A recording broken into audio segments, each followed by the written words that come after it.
আমার 1.5 বছর ইনায়কে আমি সবসময় চেষ্টা করি হেলদি সবজি দেওয়ার জন্য। কারণ হচ্ছে 2 বছর আগ পর্যন্ত বাচ্চাদেরকে কোনো প্রকার লবণ জাতীয় বা মশলা জাতীয় খাবার দেয়া একদমই উচিত না। আমি কিন্তু আমার ইনায়কে সবসময় ভাতের পরিমাণটা একটু কম দিই। আমি চেষ্টা করি মশলা জাতীয় যত খাবার আছে সেগুলোকে বয়কট করে সিদ্ধ করে খাবারটা খাওয়ানোর জন্য, কারণ সিদ্ধ খাবারে প্রচুর পরিমাণে ভিটামিন থাকে। এর কারণে আমি ভাতটা একটু স্কিপ করে চলার চেষ্টা করি। আর আমি এক একদিন এক একটা সবজি ওকে সিদ্ধ করে দিই। যেদিন মিষ্টি কুমড়া আর ঢ্যাঁড়স দেই সেদিন আর অন্য কোনো সবজি ওকে আমি দেই না। তারপরের দিন আবার অন্য কোনো নতুন সবজি আমি ব্যবহার করি। আর সব সময় আমি একটু কালারফুল সবজিটা নেওয়ার চেষ্টা করি, কারণ এই বয়সের বাচ্চারা একটু কালারফুল সবজি বা কালারফুল ড্রেস বা কালারফুল খেলনা খুবই পছন্দ করে। যাই হোক, আপনাদের সাথে কথা বলতে বলতে আমার চিংড়ি মাছ কাটা শেষ। এবার আমি ঢ্যাঁড়স আর যে মিষ্টি কুমড়াটা দিয়েছি তার মধ্যে এখানে চিংড়ি মাছটাও দিয়ে দিব। আর আমি পুরো খাবারটা রান্না করেছি একদম ঢেকে হাই ফ্লেমে। যাই হোক, সবজি সিদ্ধ করা হয়ে গেছে। এবার আমি এটা আমার ইনায় বুড়ির কাছে নিয়ে যাব।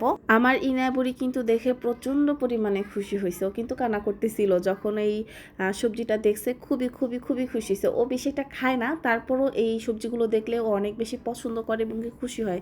খুশি হওয়ার কারণ একটাই, সেটা হচ্ছে এটা দেখতে কালারফুল, এটা ও খুবই লাইক করে। সবজি একদিকে সিদ্ধ করতে বসাইছি আর একদিকে আমার ইনায়কে আমি গোসল করাই নিছি। প্রচণ্ড গরমে ও অতিষ্ঠ হয়ে যাইতেছে, প্রচণ্ড কান্না করছে। পরে আমি ভাবলাম যে না, ওকে আমি গোসল করাই, তারপরে যত বাকি কাজ আছে করব।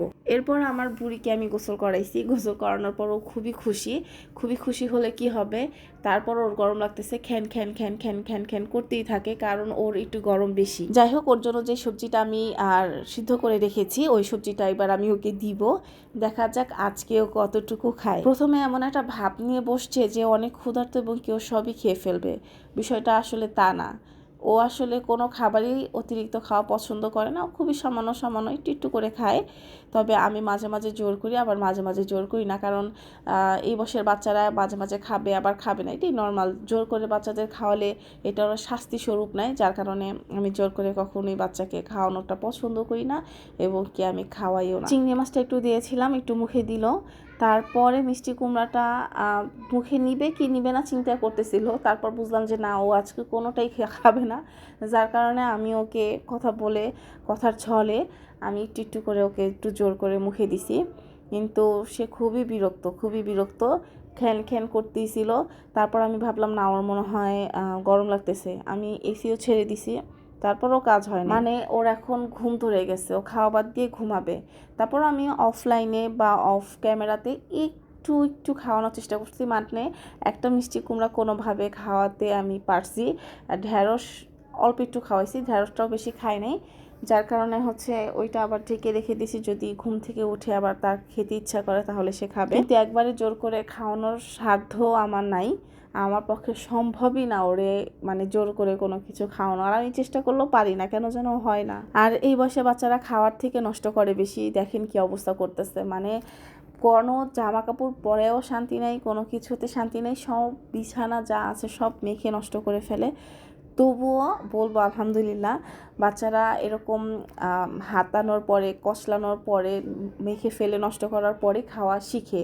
আর আমার ইনায় কিন্তু আরও ছোট থেকে নিজ হাতে খাওয়া পছন্দ করে। আমি যতবারই মুখে দিব না কেন, ও ততবারই মুখ থেকে বের করে দেখে আবার মুখে দেয়। আর ও নিজ হাতে খেতে খুবই ভালোবাসে, এটা আমার কাছে খুবই ভালো লাগে। মানে একটু কষ্ট কম, ও যতটুকুই খায় নিজ হাতে খায়। আর ওর বাবার হাতে খাওয়ার চেষ্টা করে, আমার হাতে একদমই খাইতে চায় না, বা কেন জানি লাইক করে না, আমার হাতে খাওয়াটা তো লাইক করে না। তবে আমার আন্টি মানে ওর ছোটো নানু, ওনার হাতে খুব ভালো খায় মাশাআল্লাহ।